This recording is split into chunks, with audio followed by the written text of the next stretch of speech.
camera, South Texas college professor comparing the Tea Party to the Nazi Party. In 1931, which was really interesting, the Nazis, people are kind of tired of them. They've been around since 1920, 11 years now. They've won seat. They're like the Tea Party. That's such a good example. Don't tell anybody I said that, though. The Tea Party are like the Nazis. But in the sense of how they politically came to power, there's a good analogy there. That eventually people realize, oh, these Nazis, they're a bunch of nuts. These Tea Party people, they're a bunch of nuts.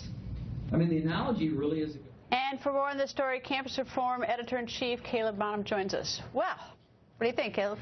Well, yeah, this South Texas college professor, he tells all the students, hey, I'm about to liken the Tea Party to Nazis, but hey, don't tell anybody. So that didn't go so well for him since we're talking about it on national news. He obviously didn't have the respect of his students.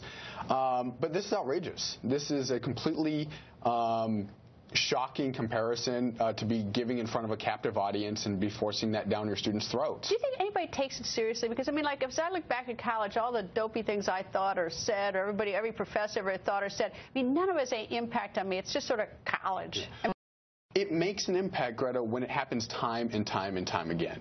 And that's what we see at the Leadership Institute's Campus Reform. And we talked about it earlier this year when a professor went out there and claimed that Republicans are a bunch of money-grubbing, misogynistic, racists. He tells it in front of his class. When students listen to this from their professors time and time again. Aren't the students have enough critical thinking themselves that they go out and they have coffee or a beer and say, did you see what that goofus said in the front of the class? Well, I would hope so, but we would think the same thing about the national population or voting. But the war on women seemed to work in 2012, and that was a bunch of bogus.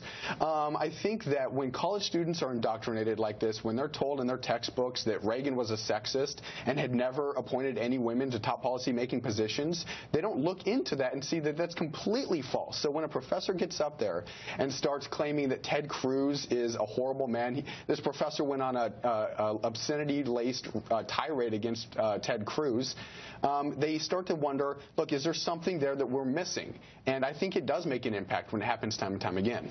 Well, it's fascinating to watch all these videos coming out of universities. I guess that, I sort of, I've heard a lot of this stuff, it's sort of, I don't know. But students are looking to stand up. They're holding and they professors accountable. No, I tell you, look, if I were a college professor, I would be on notice that times have changed. There's YouTube, there's cell phones, and you wouldn't hear any crazy stuff out of me. But the interesting thing is we're talking a lot about public officials having cameras to hold them accountable for how they act. I'm curious when the movement's going to start having cameras in the classroom to make sure that these professors are staying on subject and not indoctrinating kids like this. Does he have tenure, do you know? I don't. It's a community college. Who's the answer to? He works for the county or the? Well, for the college there, and they have said that they're looking into the matter, that they're going to be investigating it. So hopefully he's going to be hearing from somebody soon. And I assume though that he would say it was free speech, the ivory tower, or I get to do what I want in my classroom. Well, that's what they always hide behind is the academic freedom. But here's the thing that they always miss, is that students on campus have an academic freedom too. They have the freedom to go to class and not be told that if they believe in the principles of limited government that they're akin to the Nazis. And students need to start standing up and making sure that the universities give them that freedom. I think those students did that with that video. Yeah. I think those students made known their view on this. At least one student never taped it. Anyway, exactly. Caleb, thank you. Thank you.